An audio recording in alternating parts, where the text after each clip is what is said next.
Thank you so much, Mr. Chairman, and thank you to the witnesses for being here. And it seems like we have a lot of students. Otherwise, y'all got real young faces in here. So I want to thank each and every one of you for being here today. Unfortunately, this is a conversation I never thought we should have. And so let's get into it. The so-called president of peace has spent all his time in office dragging the United States into conflict all over the world. He's threatened our closest allies. He started another unauthorized regime change war in the Middle East. And in this instance, he invaded a sovereign nation and kidnapped its leader. Now, I don't want y'all to get it twisted and believe for any reason that I think Maduro is a saint. But there are processes. A lot of Republicans in Congress and on this committee will argue that Trump's attack on Venezuela will be for the good of the Venezuelan people, as the chairman has laid out. But let me be clear, Donald Trump does not care about the Venezuelan people, and let me give you the receipts on how I know.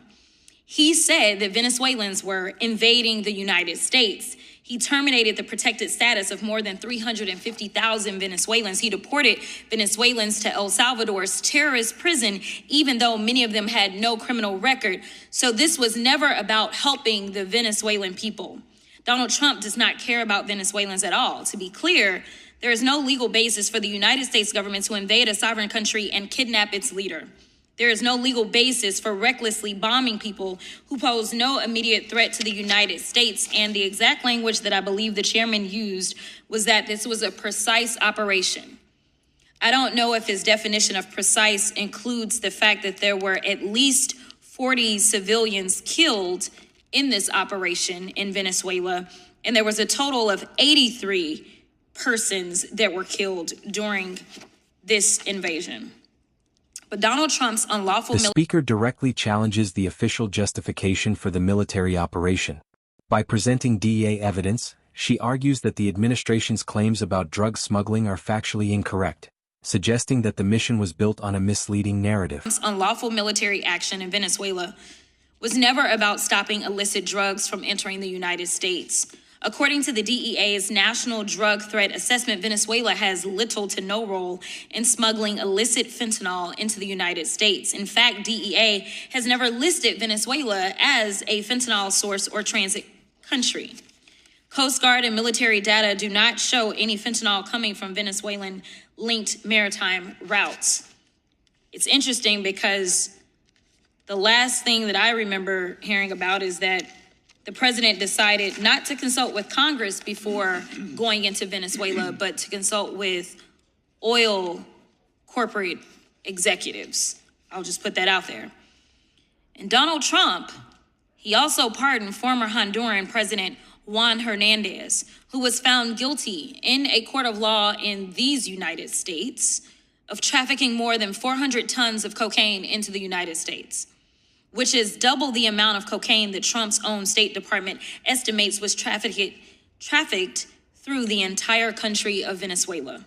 International drug traffickers love Donald Trump because they know that even if they are arrested, it's easy enough to get a pardon from him. The data shows that Donald Trump... The commentary now highlights a shift in domestic law enforcement. The speaker points out that while the administration pursues foreign leaders, drug trafficking prosecutions at home have hit record lows, raising serious questions about the true priorities of the government. That Donald Trump is one of the most pro-drug trafficking presidents in modern day history. Since he took office, prosecutions for drug trafficking have fallen to the lowest levels in decades because the agents tasked with going after drug cartels have either been fired or forced to start raiding your local Home Depot, or illegally breaking into the homes of American citizens, or monitoring community schools and churches so that the government can disappear entire families. It was never about protecting Americans. It was never about bringing democracy to Venezuela. It was never about stopping illicit drugs from entering the country. Like everything else this administration does, it was about corruption. The president told oil executives about the planned attack days before it happened. Trump then promised that oil companies would be fully reimbursed by American taxpayers for any investments they make in Venezuela.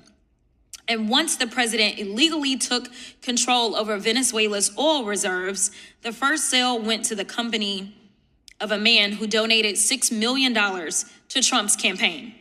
This is why the president attacked Venezuela. This was about greed.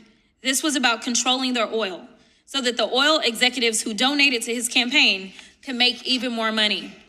Not only was this illegal and corrupt, it's also extremely expensive for U.S. taxpayers.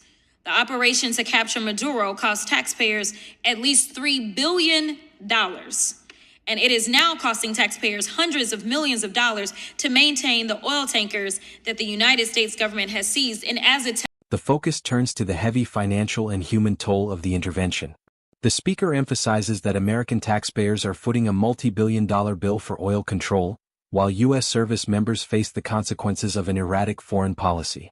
And as a Texan, let me tell you, this is not helping those in my state that engage in oil work. This erratic and illegal foreign policy is now responsible for the death of 13 U.S. service members and has made the Republican-caused economic crisis even worse. The final point that I'll make is that, especially as we have young people here, I think there is a lot that we can learn from our youth. I remember as a little girl being told things like 2 wrongs don't make a right. It is very clear that Maduro is a wrong guy, and he may have even been illegally in power. But the idea that you would meet illegality with further illegality does not necessarily make it a right. So as someone who is trained in the law, as someone who still respects the law, as someone who believes that law and order should matter in this country, I can't speak for others. It is a shame that we do not have enough people that understand the Constitution, that are serving in the Congress, and decide that they want to stand up and protect Americans as we have a lawless 34-count convicted felon that is continuing to engage in illegal actions that are harming both us here domestically as well as Americans and others abroad.